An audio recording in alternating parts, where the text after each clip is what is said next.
Langsung saja, Assalamualaikum warahmatullahi wabarakatuh. Perkenalkan, nama saya Muhammad Awal Toat dari TP2. Pertanyaan kali ini, sebutkan dan jelaskan hikmah diturunkan Al-Quran secara beransur-ansur.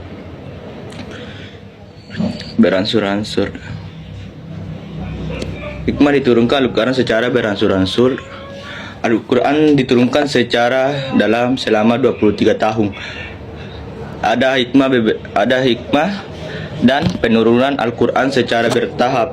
Kemudahan pemahaman proses turun secara bertahap memudahkan umat manusia memahami dan mengamalkan ayat-ayatnya sesuai dengan konteks situasi yang sedang dihadapi. Menguatkan iman. Ayat-ayat diturunkan sesuai dengan peristiwa dan keadaan tertentu. Memberikan penguatan kepada Nabiullah Muhammad SAW dan umat Islam dalam menghadapi berbagai cobaan. Penyelesaian masalah. Beberapa ayat Al-Quran turun untuk menyelesaikan masalah yang berkembang seiring waktu, seperti perubahan aturan dalam pernikahan, warisan, dan hukum-hukum lainnya. Penyempurnaan hukum. Dengan penurunan beransur-ansur, hukum yang ada dalam Al-Quran menjadi lebih sistematik atau komprehensif. Ya, itulah. Lanjut, jelaskan sejarah Jam'ul Quran wal Kitabuhu.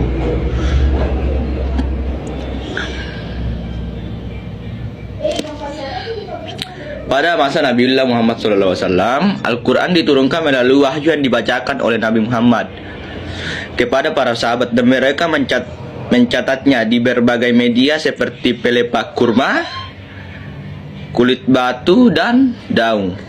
Pada masa Khalifah Abu Bakar, setelah wafatnya Nabi masa Khalifah Abu Bakar, banyak hadis Al-Quran yang gugur dalam perang Yamamah.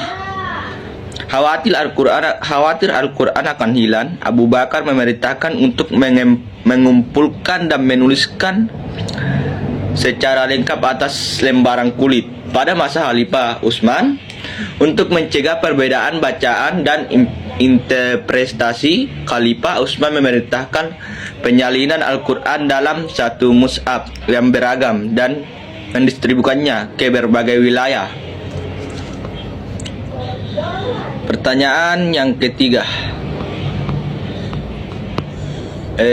jelaskan apa yang dimaksud munasabah Al-Quran dan berikan contohnya. Munasabah Al-Quran adalah hubungan atau kaitan yang ada antara ayat-ayat atau surah dalam Al-Quran, baik dari segi tema, hukum maupun isi. Ini membantu untuk memahami hubungan konteks antara ayat yang satu dengan lainnya. Contohnya dalam surah Al-Baqarah ayat 183 yang membahas tentang puasa dihubungkan dengan ayat-ayat selanjutnya yang menjelaskan tentang hukum zakat, ibadah, haji, dan lain-lain, menunjukkan kesatuan tujuan dalam hidup seorang muslim. Ya. Lanjut, nomor keempat, berikan masing-masing satu contoh ayat Makkiyah dan Madaniyah. Contoh ayat Makkiyah dan Madaniyah. Ayat Makkiyah diturunkan sebelum hijrah ke Madinah, seperti surah Al-Alaq ayat 96 yang berbunyi Iqra bismi rabbikal ladzi khalaq. Ayat Madaniyah,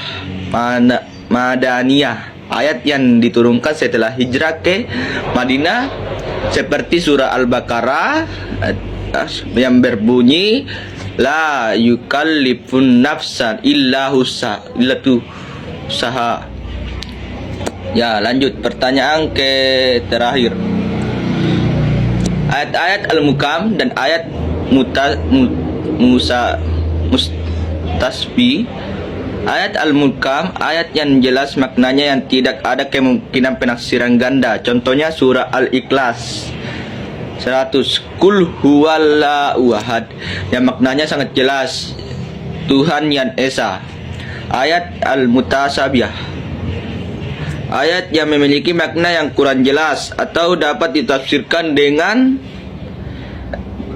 beberapa cara contoh seperti surah Al-Imran wa alat ansana alaikal kitabah minhum ayatuhum matun hunna al-kitabu wa ukarruh mutasabihat, yang mengandung ayat-ayat yang tidak semuanya mudah dipahami. Ya, itulah penjelasan singkat dari saya. Semoga penjelasan ini bermanfaat dan membantu dalam memahami Al-Quran lebih dalam. Assalamualaikum warahmatullahi wabarakatuh. Oke lah.